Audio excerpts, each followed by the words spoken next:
Hello, Facebook. I'm here, and I can't be at office hours this week for the best possible reason. I'm going to be celebrating my parents' 50th anniversary, and that is just so incredibly exciting. But it does mean that I do have to miss office hours this weekend. And because we are looking at my favorite book and one of my favorite chapters in my favorite book, I thought I would pop on and just share my impressions of what this chapter is all about and why it is so essential to Montessori practice. On Saturday, Britt will be leading you through the chapter and then the discussions through it. Now, I forgot my headphones, so give me just a second. Hopefully you've been able to hear me. The chapter that we're looking at is the chapter that is called The Child's Contribution to Society, Normalization. And it's a different chapter in just about every book that I've seen of the Absorbent Mind. In my book, it is chapter 19. So let's see. I hope the sound is back to normal now and good. Okay. So this chapter starts with Dr. Montessori in her usual really blunt and brutal way, saying that society has it all wrong when it comes to children. Shocker, I know. But I love it because what she's doing is she's telling us that we have this way of organizing children into good and bad. And we even put them in order of this is okay, this is better, this is the best. And she's saying that that's absolutely wrong and that there is no good way of measuring that anyway. So why should we even bother? And the reason I like it when she does this is because it sets us up for a good bit of unconditioning. It sets us up to say, I have to unlearn this. This is what I've been taught, and I have to unlearn it. And we obviously need to contextualize what she means by good and bad, desirable and undesirable. But I think in this case, it actually, it still stands as far as mainstream thinking goes.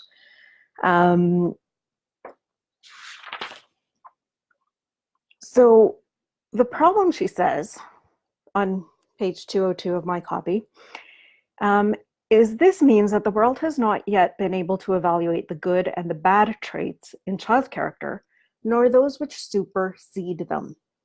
Now, superseding them, there's an idea here that she's giving us that there is something beyond good and bad. And that's huge, and that's new.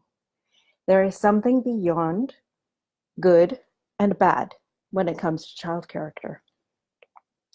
That something is what she goes on to describe in this character, and that something is the linchpin of peace education in the Montessori system. And this is why I think this chapter is so key, because if we want to do peace education, understanding this chapter is of absolutely paramount importance. The something beyond good and bad and the measuring of it is what she's talking about when she says, still on page 202 of the OWL version, that discipline and freedom seemed to solve a problem which had hitherto seemed insoluble. The answer lay in obtaining discipline by giving freedom. And that's really the crux of what we're talking about this month at Integrating Montessori, this whole freedom and discipline thing, well, freedom and responsibility.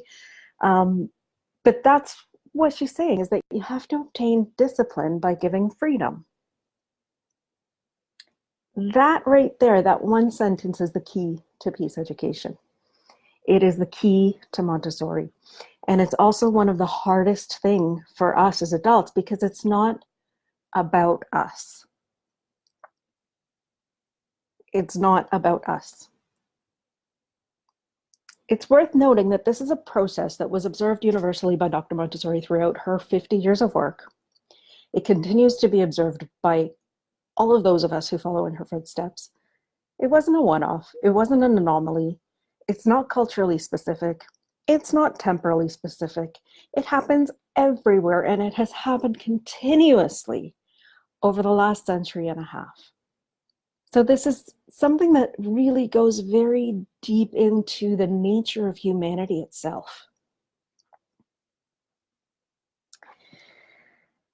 I just find that so exciting that there is this common thread that we've all been able to observe over all of these centuries and all of these different countries with all of these different cultures and all of these different kinds of schools, with the poorest children, with the richest children, with traumatized children, with children from healthy families, with every single kind of child.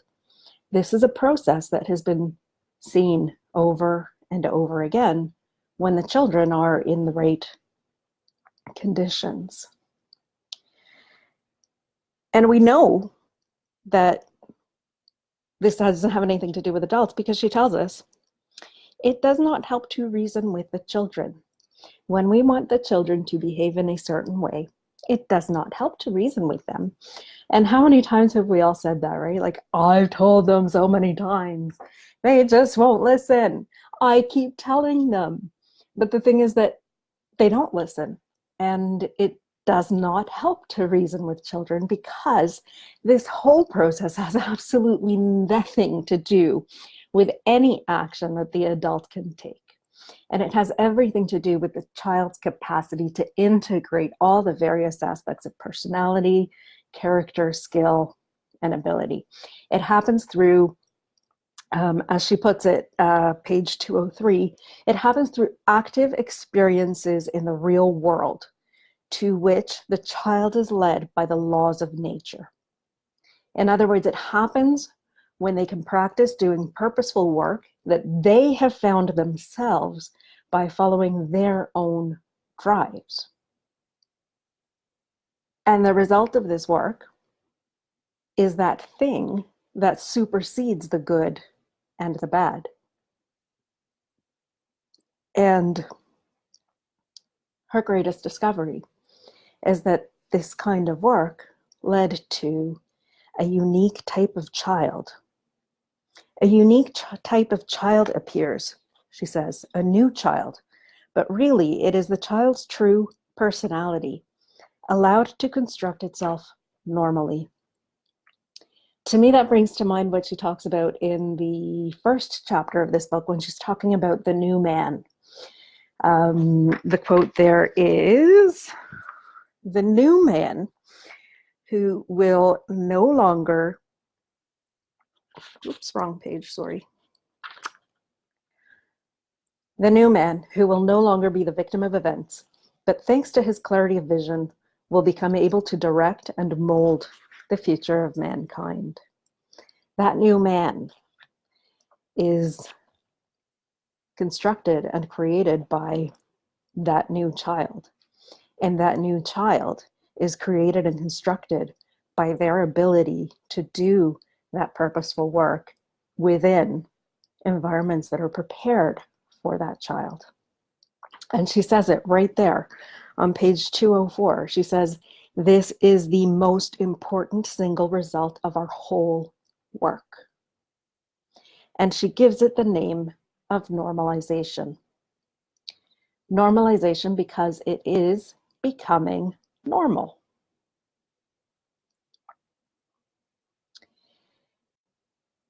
Normalization because it is about crossing the line of normality, which is what she shows us in the diagram in this book. Now, this diagram outlines the process that she's talking about here. It outlines the discovery that she made, that children seem to create themselves anew. And this diagram, I have found, tends to bring out really strong emotions in people. And it also tends to lead to some really rigid interpretations of what a normalized child looks like. So that's mostly because she actually lists these characteristics, right? And she seems to do it in order. She says that a child who crosses the line of normality learns to concentrate, can work, becomes disciplined, becomes social, and then becomes super social. Now, I don't have the time today to get into her use of supra and super as a descriptor. But really what she's talking about here is not about just social interactions, how you are with your friends, and whether you're nice to people. She's talking about our role within society. And what she's referring to as that super social there is the higher state of being, the higher order of thinking and conduct, that new human that she talked about in chapter 1 that will no longer be the victim of events. That is the super social personality. And the trick here for us is to not see this as a linear process. The trick here for us is to understand that this is a process, and each of these things are processes within the bigger process. So work is a process, and discipline is a process, and sociability is a process.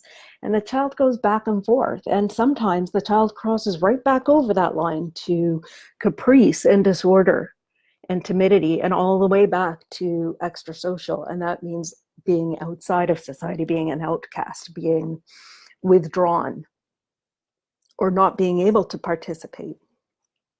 These are all processes that can happen simultaneously. And it's also really important to remember that they look very different in different children. Not every child at work is going to look the same. And work does not necessarily only mean building the pink tower or doing the bank game. Work can also mean learning how to interact or integrating what we've learned. So it's really important not to get caught up in what we think concentration, work, discipline, and sociability should look like. They are processes. They happen simultaneously, they happen spontaneously, and they look different in different children. Montessori later in this chapter says that it is healing, that normalization is healing. It is a becoming whole. It is about the integration of the personality. It is about the development of character. And it happens when discipline is attained through freedom. But what does she actually mean by freedom? Well, one of the things we've seen in our group at Integrating Montessori this week is that our personal definitions of freedom are so varied. And I myself have so many different associations with the word freedom that, it's hard to know what I mean when I'm talking about freedom. But I know what I'm talking about when I'm talking about freedom in a Montessori context, because she tells me what it actually means. She talks on page 206 about what happens when we define freedom as an immediate and complete cessation of the corrections and submission to authority. So basically what happens when we define freedom is the just sudden and full removal of all rules and regulations. And what she says is that it results in a very simple reaction, a disorderly pouring out of impulses no longer controlled because they were previously controlled by the adult's will. So what's missing there is the chance for the child to develop their own will. And the will, of course, as we know, is the balance between the child's impulses and desires and the good of the community. So when we give a child complete and utter lack of regulations before they are ready to balance their own impulses with the good of the group, what happens is complete chaos. And this is why she says that to let the child do as he likes when he has not yet developed any powers of control is to betray the idea of freedom. The disorder comes because they have not practiced making choices, balancing their will. Grace and Curtis don't have the skills, the character to actually be able to manage that level of freedom. And what she says is that real freedom instead is a consequence of development. It is the development of latent guides aided by education. Development is active. It is the construction of the personality, reached by effort of one's own experiences, It is the long road which every child must travel to attain maturity. I just love that so much. It is aided by education. We don't do it, they do it. We support them as they do it. In fact, she follows right up with that by saying that anyone can dominate and repress the weak and subdued, but no one can cause another to develop. Development cannot be taught. Let me say that again because it is so important. Development cannot be taught. But I also want to take a minute to unpack the first part of that sentence because I think it's really key for the spiritual preparation of the teacher. Anyone can dominate and repress the weak and subdued, but no one can cause another to develop. Anyone can dominate and repress. We tend to do that, us adults who, have not unconditioned. We tend to do that because we grew up in these are the way we do things. We tend to do that because we want to control things when we feel out of control. We tend to do that because weakness finds a veneer of strength in domination. But real power and real strength is actually in restraint. And so when we look at the sentence, I see it as an invitation to look at our own darkness, to look inside and ask ourselves, where do I dominate? Where do I seek to control the children, the learners in my environment? What am I feeling beneath the desire for power? What is under my desire for obedience and for goodness?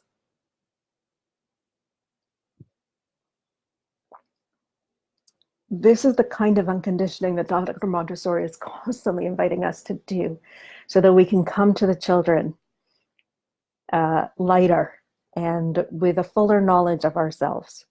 Not so that we come to them perfect, so that we come to them knowing that we're going to mess up. So to get back to the chapter, she goes on telling us that concentration is the key to normalization. Now, in order for concentration to happen, the prepared environment has to call to the interest of the child. That means that within the prepared environment, everything in the prepared environment has to call to the interest of the child.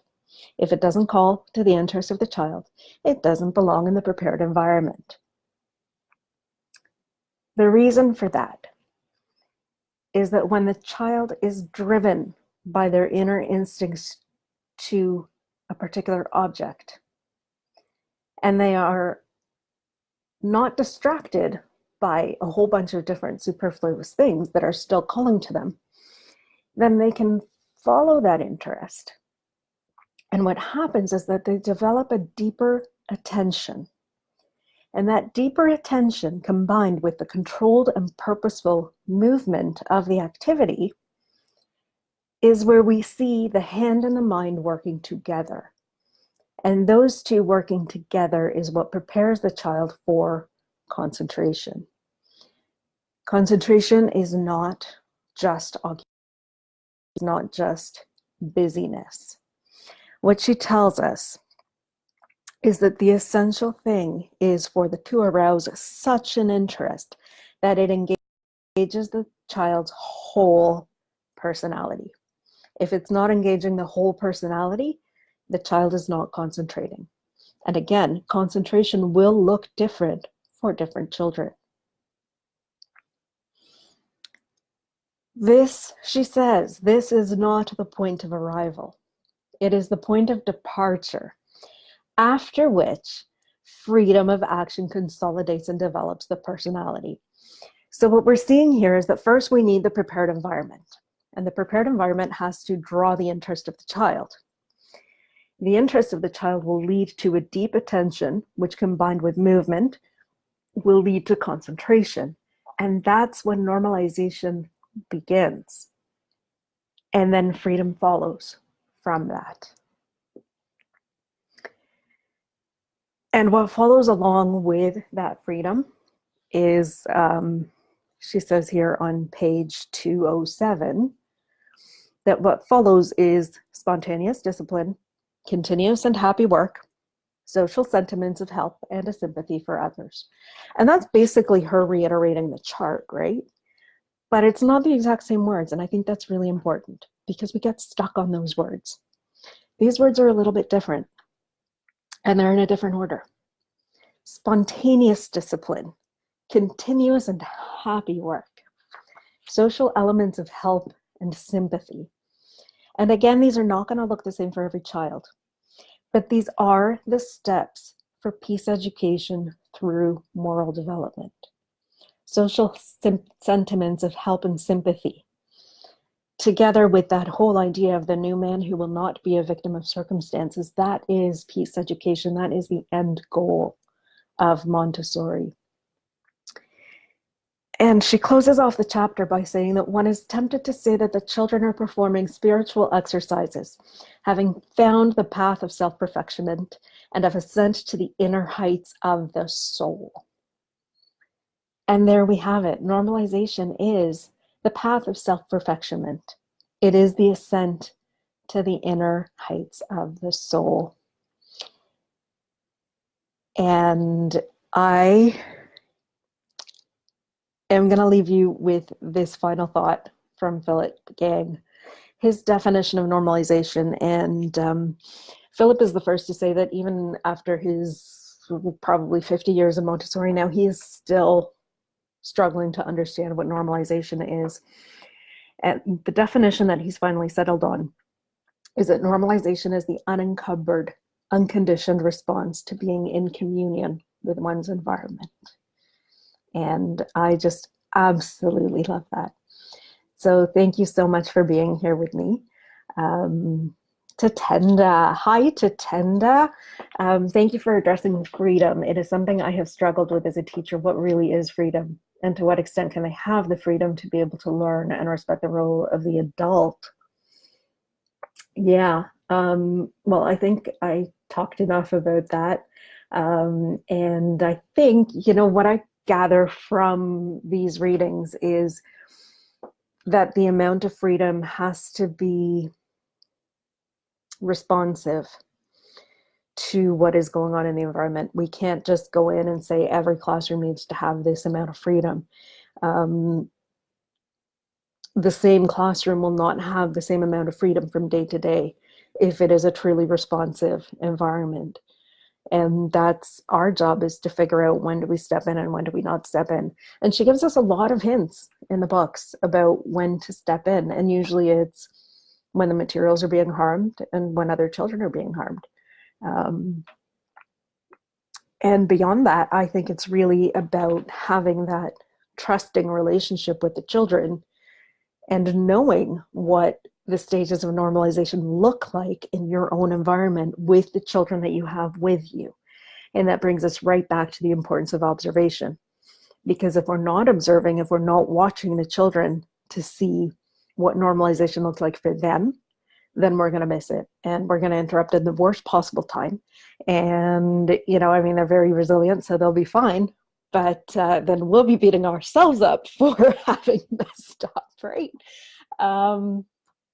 Yeah, so that's my interpretation of this chapter. Hi, Simi. Thank you for being here. I'm glad you're enjoying it.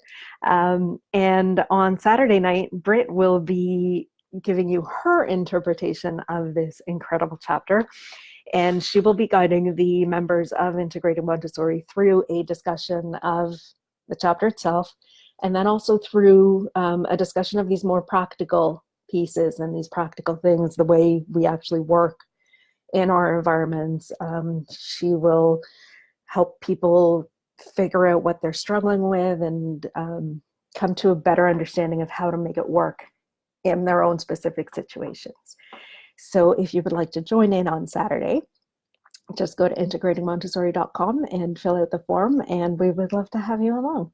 Thank you so much. And again, I am Andy with Integrating Montessori, and I hope you enjoyed it. Thank you.